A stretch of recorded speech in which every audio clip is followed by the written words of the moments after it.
cap is greater than that sa to cos.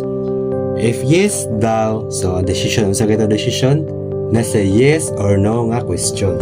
So dire, if yes daw is i-calculate niya ang profit, i-minus siya sa ang income niya, i-minus siya sa cost, then ang iyang i-print, mag-print siya profit.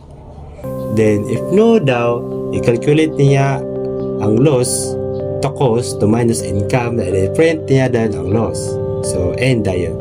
So mo to siya. So i-explain pag ako na siya maayo sa next video ko. Sabi siya unsa na mga pangalan o unsa mga kuana ni sa mga flowcharting. So next.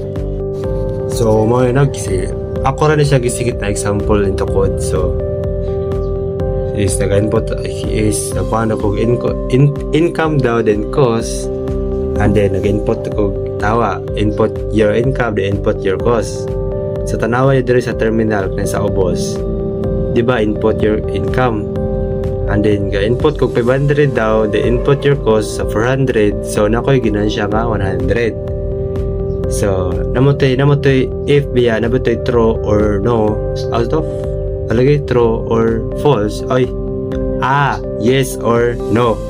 So if yes daw is mo siya input profit, if no daw else is input ko 500 then nagkuhan ko cost ka 600, so nalugi na siya og 100. So mao na siya. So kani nga mga code is na-explain na siya into next video.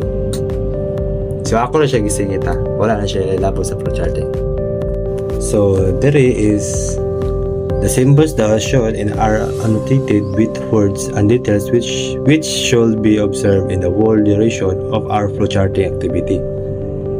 So nara dire no ang ilang mga sa example yung libro na dire ilang mga rule. For example, in terminal nagkuha siya start, stop, return. The process is nagkuha siya dire equals, plus, minus, divide, times, and close parentheses pa siya. The input output is input, read, write, display, and print. So ang decision is equals, then greater than, less than, or greater than.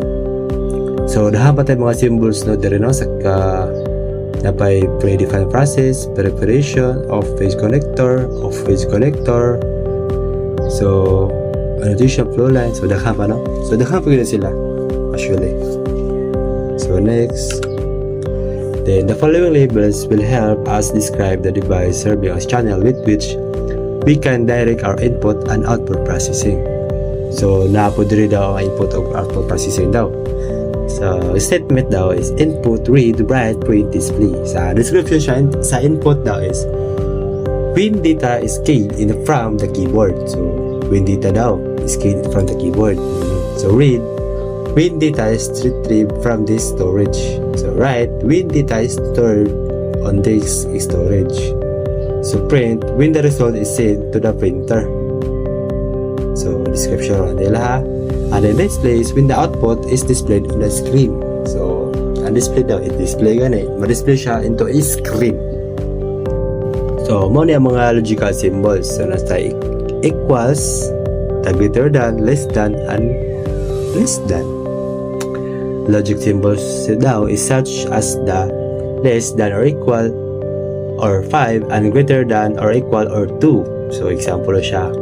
These operators perform compound evolution and provide automatic jump by ignoring the rule that there should only be one conditional test for each decision symbol as used in the flowchart. Proceed ko na siya into flowchart. So proceed.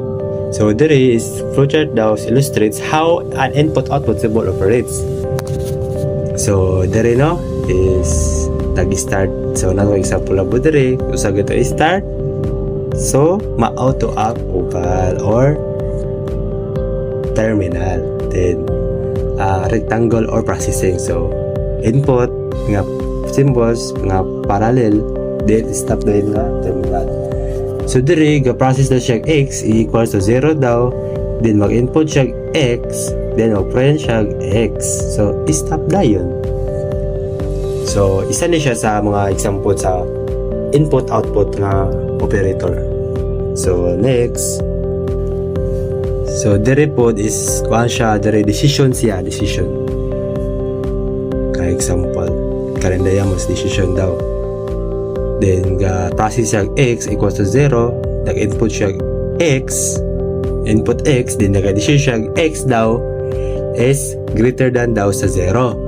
If true daw, mag-print siya x, then stop. If false naman, automatic siya stop. Ganun. Thank you guys for watching and see you. And unta, subscribe mo sa akong video o unta nasabtanan niya. Thank you!